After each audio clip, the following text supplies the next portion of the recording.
Ho visto due ragazzi camminare per la mano, guardavano i magazzini e si davano i bacini. Ogni 30 metri lui si fermava, prendeva la ragazza e se la stringeva. Sono stato invidioso e pure geloso, perché guardando a loro mi immaginavo a te. Ho visto tanta gente molto innamorata, ma nessuno in loro più innamorato di me. Sono stato fortunato quando ho scelto te, perché sei innamorata più bella che ci sta. Ho visto due persone di una certa età, camminavano abbracciati e mi hanno fatto pensare. Ha già pensato, è bello quando siamo piccerilla, ma l'amore è bello pure a picchiariella.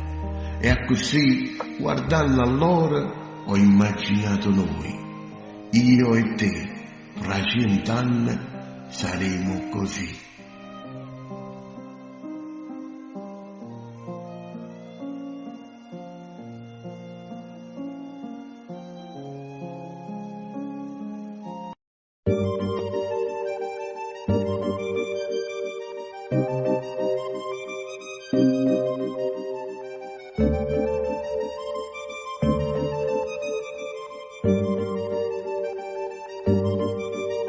Già da vega così vicciarezza, che capello ti bianca la neve, aspettata che mani in te mani cadremo per me.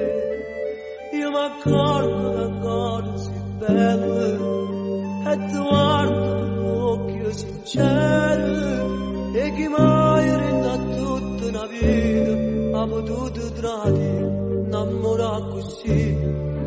Tutte e due avevamo diventato una cosa sola, e poi ci avevamo fatto viaggio contento, dicendo grazie a Dio per questa realtà.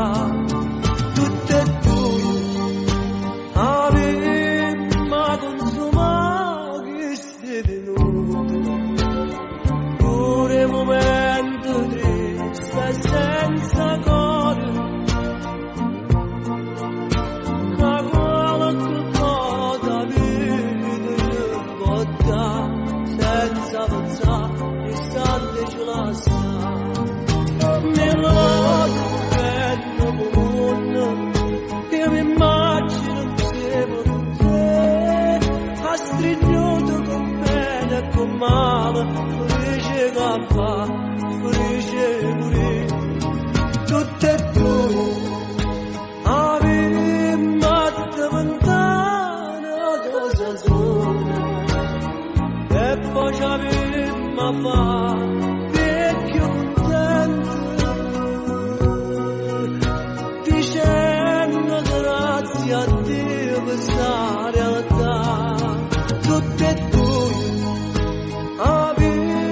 ma consumato tutte minuti, pure momento triste senza cuore, che qualche volta vita ci può dare, senza pensare, l'istante ci lascia.